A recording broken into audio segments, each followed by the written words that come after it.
We'd heard all the stories, of course. Every town has its legends, and the old carnival grounds on the outskirts of ours was no different. But the tales didn't stop us. No, they only fueled our curiosity. We were 4 teenagers, riding the edge of boredom, looking for the next thrill. And that night, our search led us to the derelict amusement park, a rusting monument to a forgotten past.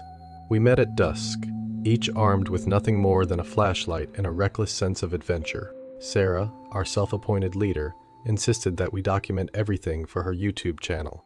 Mark, always the skeptic, scoffed at the idea but tagged along. Jenna, who had a knack for capturing the perfect shot, brought her camera. And then there was me, the quiet observer, who couldn't shake the feeling that we were making a huge mistake. The entrance loomed before us, a gaping maw of twisted metal and splintered wood. Beyond it, the skeletal remains of the park waited, shrouded in creeping ivy and shadows that seemed to writhe in the fading light. A chill ran down my spine as we stepped through, and the gate groaned behind us as if in warning. We wandered through the dilapidated stalls and rusting rides, their silence a stark contrast to the ghostly echoes of laughter that seemed to hang in the air. Sarah was in her element, narrating into her camera with exaggerated excitement. "This is where the magic happened, folks," she said, her voice bright despite the ominous surroundings. Or where it used to happen. We came to the old carousel first. Its painted horses, once vibrant, now wore grim expressions beneath peeling paint. The air was thick with the smell of decay, and every creak of the wooden platform sounded like a cry for help. Jenna snapped photos, the flash illuminating the grotesque grins of the carousel's steeds. Mark rolled his eyes. "Spooky," he muttered sarcastically, but his voice wavered. As we moved deeper into the park, the atmosphere grew heavier, as though the very air resisted our intrusion.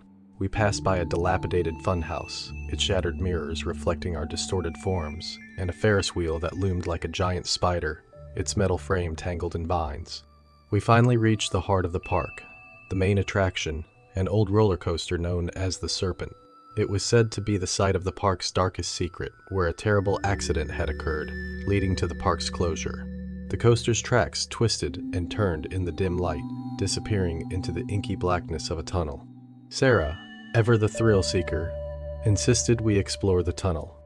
Mark protested, but she was already climbing through the fence, her flashlight beam cutting through the darkness. Reluctantly, we followed. The tunnel was suffocating, the air stale and thick with dust. Our footsteps echoed unnervingly, and the beams from our flashlights seemed to be swallowed by the darkness. Suddenly, Sarah stopped, her light fixed on something ahead. "Look," she whispered. There, in the center of the tunnel, was an old, ornate box, its wood darkened with age, and intricate carvings etched into its surface. It looked out of place, almost sacred in the midst of the decay.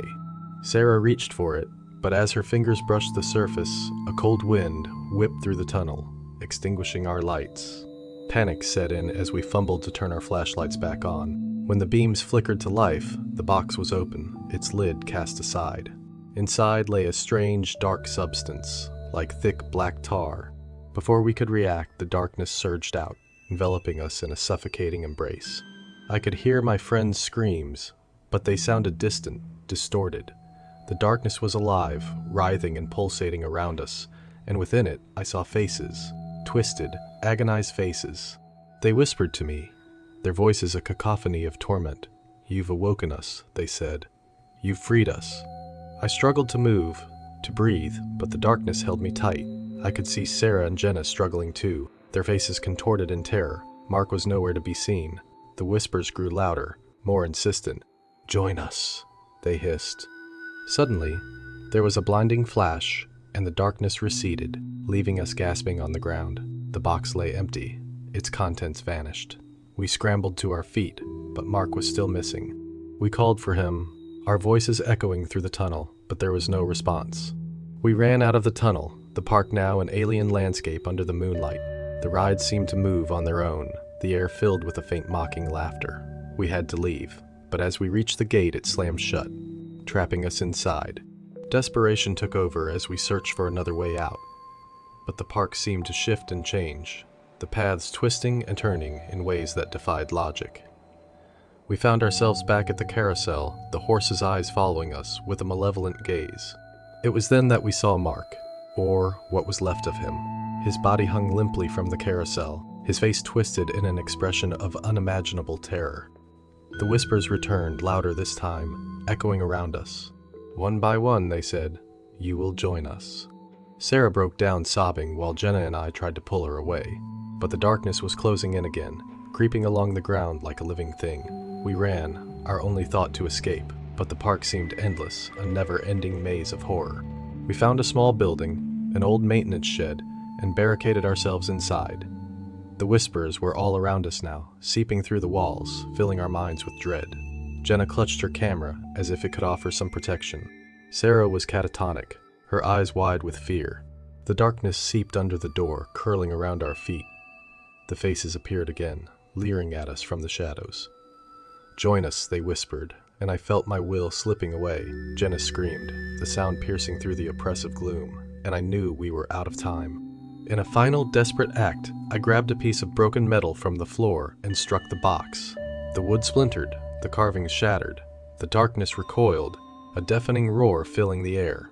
For a moment I thought we had won, that we had banished the malevolent force.